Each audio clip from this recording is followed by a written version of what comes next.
Hello बच्चों, हम लोग अपना अध्याय 5 पढ़ रहे थे और उसे ही हम अभी कंटिन्यू करेंगे क्योंकि उसके अभी कुछ कुछ टॉपिक्स बाकी हैं। अपने पहले के वीडियो में हमने पढ़ा कि मेंडल के नियम कौन कौन से हैं। ठीक है, हमने एक संकर क्रॉस के बारे में जाना, हमने द्विसंकर क्रॉस जिसे हम द्विसंकर संकरण भी कहते हैं, क्रॉस को जो कि इंग्लिश वर्ड है, क्रॉस को हिंदी में हम संकरण कहते हैं। आज के वीडियो में हम देखेंगे बच्चों कि ऐसी चीज़ें जो मेंडल के नियम का पालन नहीं कर रही थी, यानी कि मेंडल ने नियम दिए, 3 नियम दिए, आपको पता ही है। ठीक है, प्रभाविता का नियम दिया उन्होंने। जो दूसरा नियम था वो था, क्या था, पृथक्करण का नियम दिया था। तीसरा जो नियम था वो दिया था उन्होंने स्वतंत्र अपव्यूहन का नियम। ठीक है, तो आज हम कुछ ऐसे टॉपिक्स पढ़ेंगे जो कि मेंडल के नियम को फॉलो नहीं कर रहे थे, कुछ अलग हटके हो रही थी चीज़ें। ठीक है, तो इसलिए नाम दिया गया है, जो मैंने हेडिंग यहाँ पे लिखी है वो है मेंडल के नियम से विचलन। विचलन मतलब अलग हटके, कुछ उससे अलग हो रही थी चीज़ें। तो वो कौन कौन सी हैं? सबसे पहला जो इसमें टॉपिक आता है वो है अपूर्ण प्रभाविता। क्या है? अपूर्ण प्रभाविता। अपूर्ण प्रभाविता, ठीक है, इसका मीनिंग क्या है? अगर हम इन शब्दों को, शब्दों को समझ के इनका मीनिंग निकालें तो क्या है? अपूर्ण मतलब जो पूरा नहीं है। जब किसी भी शब्द के आगे लग जाता है तो उसका मीनिंग हो जाता है नहीं। पूर्ण मतलब पूरा, मतलब नहीं, जो पूरा नहीं।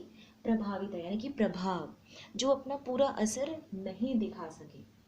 ठीक है, तो इसके हम छोटे छोटे नोट्स के रूप में लिखते चलेंगे, आप अपनी कॉपी में नोट करते चलेंगे।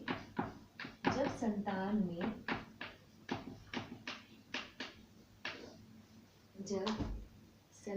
में प्रभावी लक्षण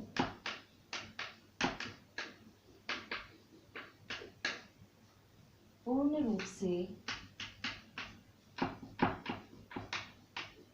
अपने आप को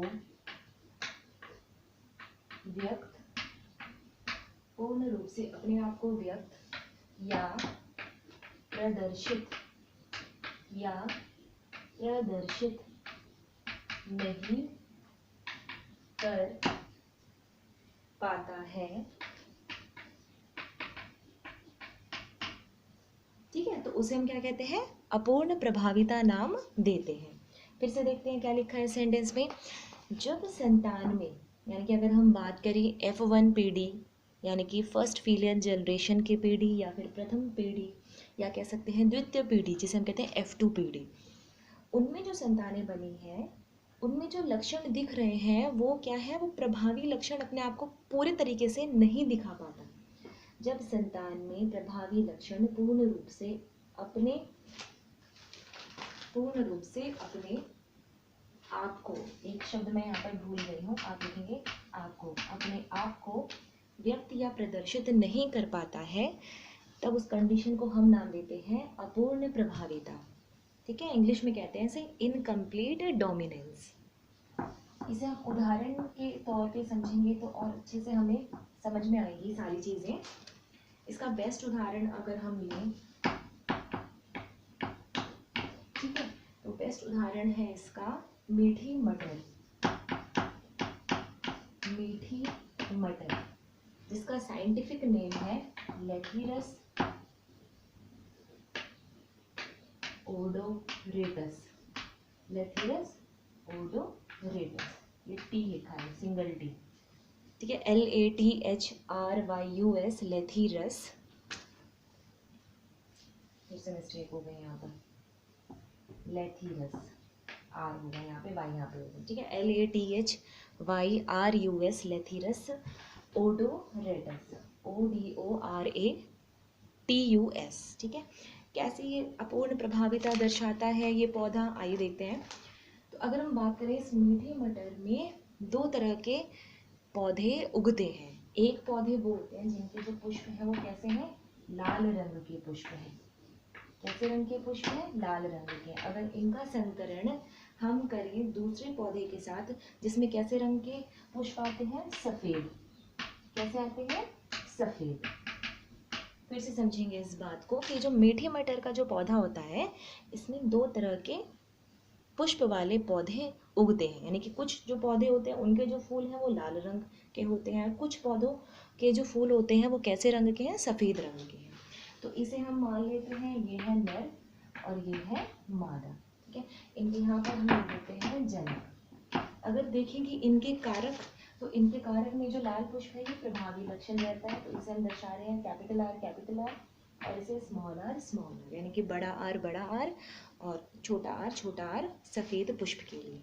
अब इनके अगर हम युग्मक की बात करें कि इनमें जो युग्मक बनेगा, तो एक आया इसका आर और इसका आया एक छोटा आर, इसका बड़ा आर और उसका छोटा आर। जब इन दोनों के मध्य निषेचन हुआ तो ये बन गया बड़ा आर छोटा आर। क्या बन गया ये, बड़ा आर छोटा आर। तो इसे हम कहेंगे ये हो गई है प्रथम पीढ़ी संतान, जिसे हम F1 पीढ़ी की संतान भी कहते हैं। F1 फिर से ध्यान देंगे आप, F1 बोलते हैं यानी कि फर्स्ट फीलियल जनरेशन, हिंदी में इसे कहते हैं प्रथम पीढ़ी की संतान। तो अब अगर आप मेंडल के प्रभाविता के नियम को याद करें तो उसके अनुसार क्या था कि संतान में दोनों तरह के लक्षण के जीन हैं। यानी कि ये वाला जो जीन है ये कैसा है, प्रभावी लक्षण देगा, और ये वाला जो है ये कैसा देगा, छोटा आर, अप्रभावी। परंतु इसका नाम क्या होगा, लाल। यही होना चाहिए प्रभाविता नियम के अनुसार कि जब दोनों तरह के जीन एक साथ उपस्थित होते हैं, यानी कि प्रभावी लक्षण का जीन भी और अप्रभावी लक्षण का जीन भी जब साथ में उपस्थित होते हैं, तो कौन सा जीन लक्षण के रूप में व्यक्त होता है, कौन सा होता है, प्रभावी लक्षण। यानी कि अगर आप याद करें जो हमने एक संकरण में पढ़ा था कि मटर के पौधे हमने लिए थे, कुछ लंबे थे और कुछ छोटे थे। जब उनकी संतान बनी थी तो संतान सभी कैसे बनी थी, लंबे पौधे वाली बनी थी, कोई उनमें छोटा पौधा नहीं था। छोटे पौधे कब बने थे वे, जब दूसरी पीढ़ी की संतानों की बात हुई थी। ठीक है, तो उसके हिसाब से भी यही होना चाहिए यहाँ पर मेंडल के नियम के अनुसार, क्योंकि यहाँ पर लाल पुष्प कैसा है, प्रभावी लक्षण दर्शा रहा है, और सफ़ेद पुष्प कैसा है, अप्रभावी लक्षण दर्शा रहा है। परंतु यहाँ पर ऐसा नहीं होता है। यहाँ पर क्या हो रहा है, प्रभाविता का नियम जो है वो फॉलो नहीं होता है, और ये जो पुष्प आया है ये कैसे रंग का पुष्प होता है, गुलाबी रंग का। कैसे रंग का पुष्प बना है, गुलाबी। ये चीज़ आपको ध्यान रखनी है, इसीलिए नाम दिया गया है इसे अपूर्ण प्रभाविता। यानी कि जो आर, बड़ा आर है, ये पूरे तरीके से अपने आप को यहाँ पर प्रदर्शित नहीं कर पाता है। ये कुछ अलग हटके चीज़ हो रही है। यानी कि कुछ कुछ पौधे ऐसे भी हैं जो कि मेंडल के नियम को नहीं मानते हैं, जो मेंडल के नियम के अनुसार नहीं चलते। तो उनमें से एक है मीठी मटर का उदाहरण। ठीक है, तो इसलिए ये जो पुष्प बना है, जब लाल और सफ़ेद पुष्प के मध्य हमने संकरण करवाया ऐसे पौधों के मध्य, तो ऐसे पौधे बने, ऐसी संतानें बनी जिनके फूल किस रंग के थे, गुलाबी रंग के, यानी कि पिंक रंग के फूल उनमें उगे हुए थे। तो आपको उम्मीद करती हूँ कि आपको ये सारी चीज़ समझ में आ गई होगी। तो पहला आपका उदाहरण होगा मीठी मटर। आप कुछ अन्य उदाहरण भी नोट कर लीजिए। एग्जाम में पूछ लिया जाता है कि ऐसे पौधों के नाम लिखिए या कुछ ऐसी चीज़ों के नाम लिखिए जो कि अपूर्ण प्रभाविता दर्शाते हैं। तो पहला तो आप लिख देंगे मीठी मटर। मैं यहाँ पे सारे उदाहरण एक साथ ही लिख देती हूँ, एक काम ये करती हूँ। पहले आपने लिख दिया मीठी मटर, ठीक है, इसका नाम हो गया लेथिरस ओडोरेटस। ठीक है, मीठी मटर का ये मैंने वैज्ञानिक नाम लिखा है, यहाँ पर साइंटिफिक नेम लिखा है। ठीक है, दूसरा उदाहरण अगर मैं आपको बताऊं तो वो आप याद करो, गुलाबास का पौधा। ठीक है, गुलाबास का पौधा जिसे हम कहते हैं मिराबिलिस जनापा।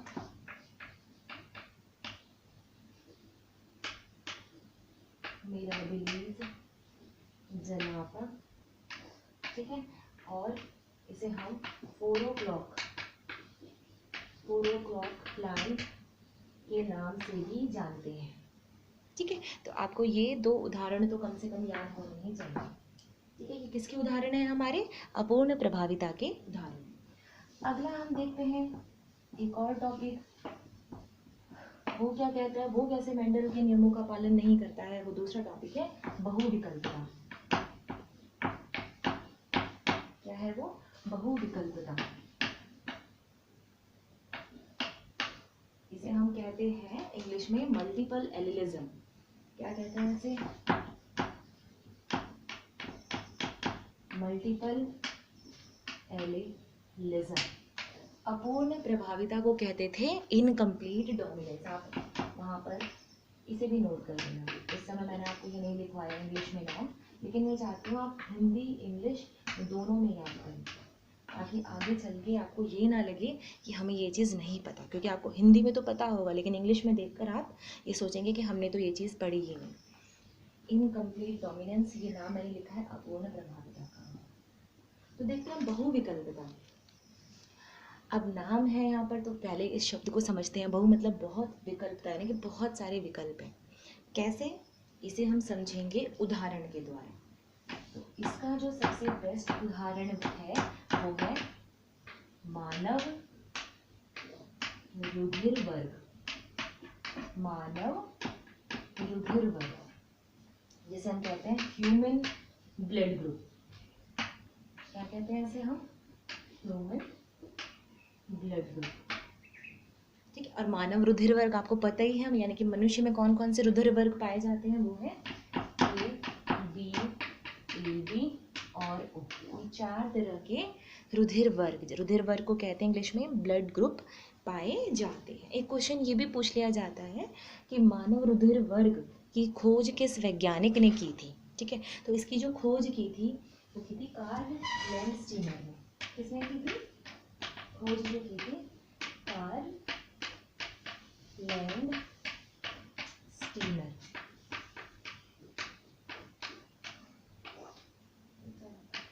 कार्ल लैंडस्टीनर, ये आपकी जीके के लिए भी बहुत अच्छी चीज़ है, यानी कि जनरल नॉलेज के लिए भी बहुत अच्छी चीज़ है। अगर आप अपने आगे की किसी कॉम्पिटिटिव एग्ज़ाम की आप तैयारी कर रहे हैं, किसी प्रतियोगिता की तैयारी कर रहे हैं, तो उसके लिए भी आप ऐसी छोटी छोटी चीज़ों को भूला मत करो। ठीक है, तो ये नाम मैंने लिखा है कार्ल लैंडस्टीनर। ठीक है, अब कैसे मानव रुधिर वर्ग बहुविकल्पता दर्शाता है देखते हैं।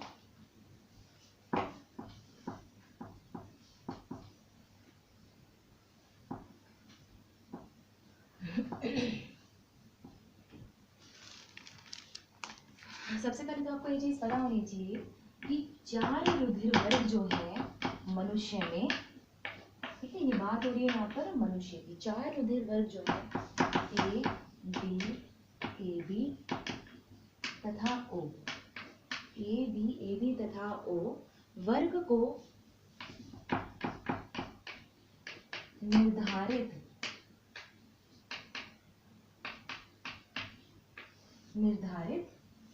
या व्यक्त करने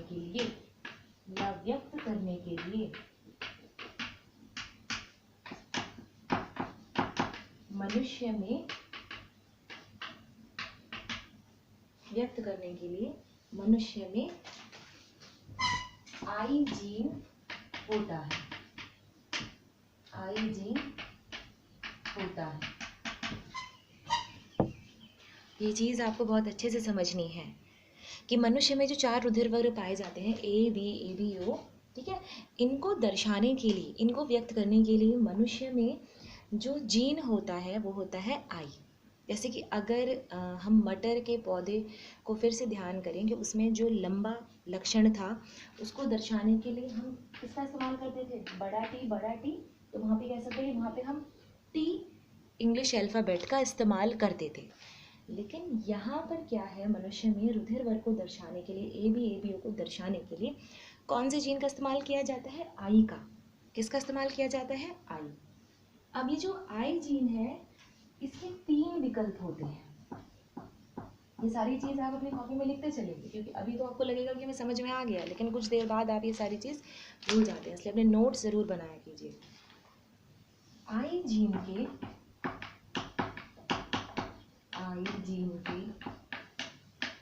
3 विकल्प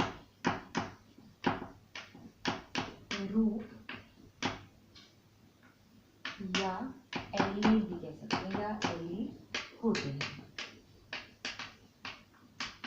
एलील होते हैं। कौन कौन से होते हैं वो है ये IA, IB और I। ठीक है, फिर से देखो यहाँ पे क्या है, आई जीन जो है, जो कि रुधिर वर्ग को दर्शाता है मनुष्य में, उसको दर्शाने के लिए कितने यहाँ पर है, कितने हैं यहाँ पर, 3 रूप होते हैं। कितने होते हैं, 3 विकल्प या रूप मनुष्य में होते हैं। तो उन्हें हम विकल्प भी कह सकते हैं, रूप भी कह सकते हैं, एलील, यानी कि IA, IB, I, इन तीनों को हम रूप भी कहते हैं, विकल्प भी कह सकते हैं या एलील भी कह सकते हैं। आइए मैं समझते हैं कैसे, यानी कि क्या यहाँ पर कुछ अलग सी बात की गई है। जैसे अगर मैं आपको कहूँ कि मनुष्य में, जैसे हम कहते थे लंबा पौधा बौना पौधा, तो लंबा पौधे के लिए हम कहते थे कि भाई 2 चीज़ है, या तो बड़ा टी या छोटा टी। बड़ा टी दर्शा रहा है लंबा पौधा, छोटा टी दर्शा रहा है बौना पौधा। लेकिन यहाँ पर क्या है, यहाँ पर ऐसा नहीं है, यहाँ पर 3 चीज़ है। 3 हो गए ना यहाँ पर विकल्प, यानी कि बहु विकल्प हो गए, इसलिए नाम दिया गया है इसका बहु विकल्पता। तो इसने क्या चीज़ गलत की मेंडल की, गलत नहीं कह सकते, यानी कि कौन सी चीज़ को यहाँ पर थोड़ा अलग हटके हुआ है मेंडल से, वो ये है कि मेंडल के अनुसार क्या था कि प्रत्येक लक्षण को दर्शाने के लिए कितने कारक का इस्तेमाल होता है, 2 कारकों का इस्तेमाल होता है। हम लिखते हैं ना यहाँ पर, जैसे पीट, यानी कि प्रत्येक लक्षण के लिए 2 ही चीज़ हो सकती है। जैसे कि या तो लक्षण लंबा हो सकता है या फिर वो छोटा हो सकता है। कोई मटर का जो आकार है, यानी कि बीज का जो आकार है वो गोल हो सकता है या फिर झुर्रीदार हो सकता है, जबकि यहाँ पर ऐसा नहीं है। यहाँ पर 2 चीज़ नहीं है, यहाँ पर 3 रूप है, IA, IB और I, इसलिए इसे कहा गया है बहुविकल्पता। तो यहाँ पर मेंडल की कौन सी चीज़ का खंडन हुआ है, कौन सी चीज़ का विरोध हुआ है, इस चीज़ का विरोध हुआ है कि मेंडल के अनुसार क्या था कि प्रत्येक लक्षण को दिखाने के लिए 2 कारक, कारक मतलब जीन, 2 जीन का प्रयोग होता है। जबकि यहाँ पर क्या है, यहाँ पर बहुविकल्प है, 3 चीज़ है। यहाँ पर कितने विकल्प है, 3 विकल्प है यहाँ पर। कौन कौन से, IA, IB और I। किसी किसी किताब में बच्चों आपको ये वाला जो मैंने छोटा I लिखा है, इस तरीके से लिखा हुआ नजर आएगा, I0। क्या कह रही हूँ मैं बात, आप से सुनेंगे। किसी किसी किताब में इस I की जगह इस I को ऐसे भी लिखते हैं, I0। तो आप कंफ्यूज नहीं होंगे कि ये क्या अलग चीज़ हो गई है। चाहे आप इसे I0 यानी कि I0 के रूप में दर्शाएं, या फिर आप यहाँ पर छोटे I के रूप में लिखें, बात एक ही है। ठीक है, बस आपको याद रखना है कि यहाँ पर बहुत सारे विकल्प मौजूद हैं इस जीन, इस बड़े I जीन को दर्शाने के लिए, यानी कि इसके कई प्रकार हैं, कई रूप हैं इसके। ठीक है, अगली चीज़ जो हम देखेंगे वो ये है कि IA और IB जो है, IA तथा IB जो है प्रभावी लक्षण होते हैं। कैसे लक्षण है, प्रभावी होते हैं, ऐसे लिखेंगे, IA तथा IB प्रभावी होते हैं I पर। यानी कि अगर हम इनकी तुलना करें तो ये दोनों जो हैं IA और IB, ये किसके मुकाबले ज़्यादा प्रभावी होते हैं, I पर। ठीक है, जिसे I को हम कह सकते हैं, छोटा I जो है वो अप्रभावी है। तो आप यहाँ पर लिख सकते हैं कि ये कैसा है, ये अप्रभावी होता है, और ये दोनों ही कैसे होते हैं, प्रभावी होते हैं। ठीक है, IA और IB प्रभावी हैं, और जबकि छोटा I जो है वो कैसा है, अप्रभावी होता है। अगली चीज जो हमें पता होनी चाहिए वो ये है कि कैसे ये रुधिर वर्ग बनाते हैं। आप यहाँ पे देखेंगे ये भी जोड़े में ही मौजूद है। जैसे जो बड़ा पौधा था, लंबा पौधा था, उसके लिए 2 कारक एक साथ उपस्थित होते थे, बड़ा टी बड़ा टी, और अगर बड़ा टी छोटा टी भी है तो भी उसे हम लंबा पौधा ही कहते थे। तो यहाँ पर अगर किसी मनुष्य में IA ये दोनों मौजूद है तो कैसा रुधिर वर्ग होगा, उसका A रुधिर वर्ग होगा। कैसा रुधिर वर्ग होगा, A रुधिर वर्ग होगा। और अगर किसी में I मौजूद है तो भी उसका कैसा होगा, A रुधिर वर्ग ही होगा। A क्यों होगा, क्योंकि A प्रभावी है तो ये इस पर अपना असर ज़्यादा दिखाएगा। ऐसे ही अगर हम कहें IB तो ये कैसा रुधिर वर्ग होगा, B रुधिर वर्ग होगा। कैसा रुधिर वर्ग होगा, यानी कि B ब्लड ग्रुप होगा उस मनुष्य का। ऐसे अगर हम लिखें यहाँ पर आई बी और आई, तो ये भी कैसा होगा, बी ब्लड ग्रुप होगा। अब अगली चीज जो है जो आपको पता होनी चाहिए वो है कि अगर आई ए और आई बी दोनों एक साथ मौजूद हैं तो इस व्यक्ति का क्या ब्लड ग्रुप होगा, क्योंकि दोनों ही प्रभावी हैं यहाँ पर, कोई ऐसा नहीं कि ये कम है या ये ज़्यादा है या फिर ये ज़्यादा है तो ये कम है। यहाँ पर उस मनुष्य का जो ब्लड ग्रुप होगा वो ए बी होगा। ठीक है। ऐसे ही अगर हम बात करें किसी मनुष्य में अगर छोटा आई और छोटा आई मौजूद है तो उस व्यक्ति का ब्लड ग्रुप क्या होगा, ओ ब्लड ग्रुप होगा उस व्यक्ति का। ठीक है।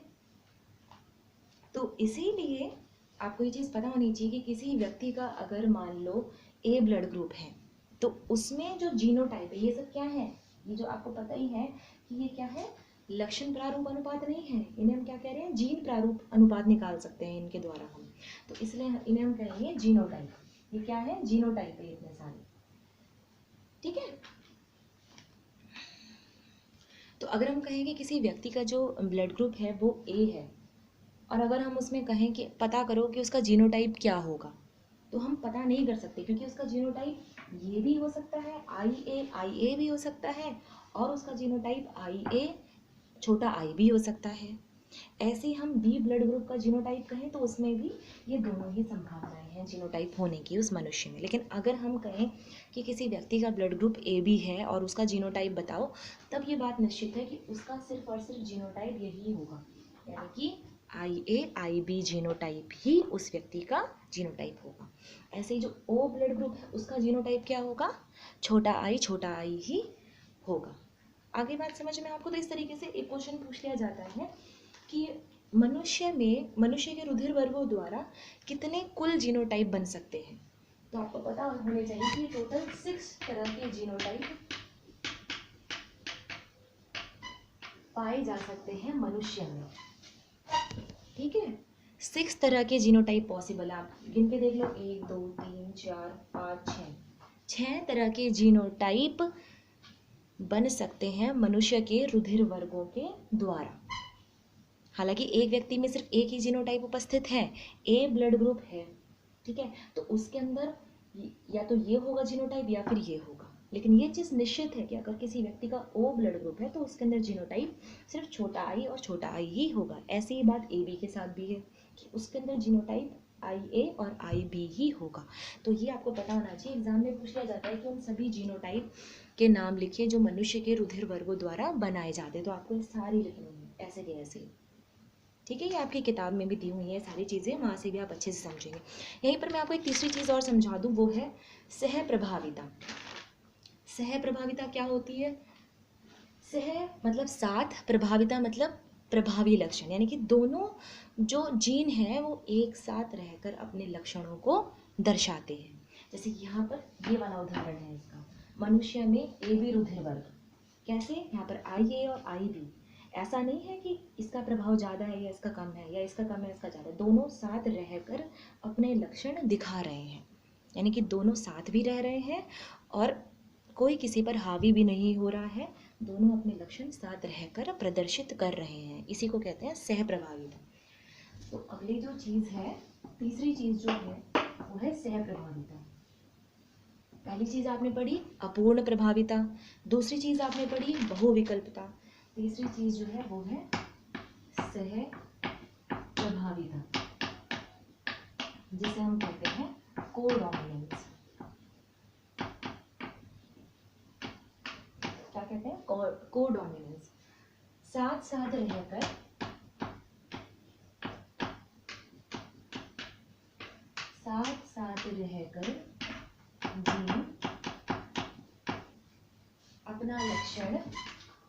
जीन अपने लक्षण प्रदर्शित करते हैं, जीन अपने लक्षण प्रदर्शित करते हैं, साथ साथ रहकर जीन अपने लक्षण प्रदर्शित करते हैं। इसका उदाहरण क्या हो गया, इसका उदाहरण हो गया मनुष्य में ए बी रुधिर वर्ग,